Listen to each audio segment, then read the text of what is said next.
Најмалку 6 месеци ќе бидат потребни за утврдување на причините за најголемата автобуска несреќа на автопатот Софија Благоевград, тврдат експертите по утринската трагедија со македонскиот автобус во Бугарија, во која загинаа 45 македонски граѓани.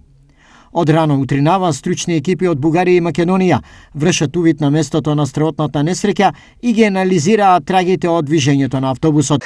Много ясно се вижда, ето тук се виждат по тези следи как автобусът всъщност е тръгнал да излиза от тук. Напълно е възможно знака тук за острова да е липсвал или водачът да не го е видял, защото, например, е по-нисък клас на светоотразителност фолиото на пътните знаци и след това при объркването си или да е бил задрямал, това не мога да кажа, той да е започнал да излиза тук през тази мантинела. След това вижда се много ясно как се е опитал да излезе от този участък и да стабилизира автобуса и след това вече се ударил в следващата мантинела. Аз не мога да кажа, твърди се, че има взрив, не мога да кажа в кой момент е настъпил този взрив. Што точно се случило, ќе се знае дури по завршување на истрагата, која веројатно ќе ја водат бугарски и македонски експерти. Трябва да бъде, разбира се, следствието в ръцете на следствените органи, когато бъде направено всичко необходимо.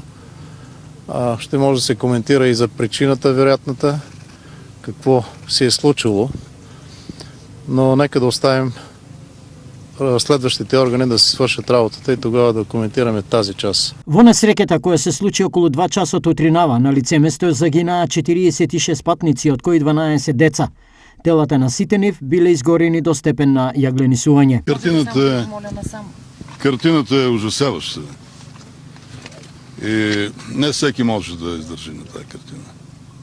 Ужасяваща е картината. В детайли трагедията ще се изяснява в хода на разследването. Не е за гледане там. Не е за гледане. Хората са скупчени, хората са на въглен вътре. Иако списоци со имињата на жртвите во јавноста веќе излегоа, за точно утврдување на идентитетот ќе биде неопходна ДНК анализа. От тях и 12 деца. Кои точно са загинали? Не можем да кажем към момента, защото, както каза колегата Рашков, телата са изгорели до неузнаваемост.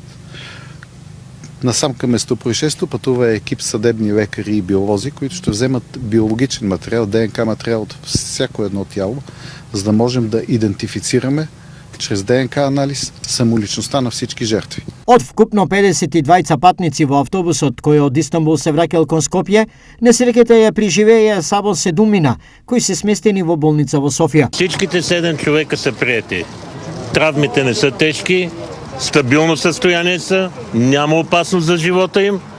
Всичките консултации и изследвания, които трябва, са направени и предстоят обработка на раните, покриване на някои изгаряния, които са сравнително леки. Сите преживеани се спаселе крешејќи го задното стакло од автобусот во пламен. Значи кога настанува пламенот и несреќата на задните делови од автобусот, на задните седишта, успеале да го скршат прозорецот и да се спасат овие 7 луѓе. Има повеќе членови на едно семејство и од тоа семејство најмладиот член е девојка на 16 години, а сите други се постари околу 40-50 годишна возраст. Автобусот на компанијата Беса Транс кој изгоре во Бугарија заедно со 46 патници бил дел од 4 автобуси кои носеле туристи на викенд во Истанбул. Од нив во Македонија се вратиле само 3. Наредните 3 дена во Македонија се прогласени за денови на жалост.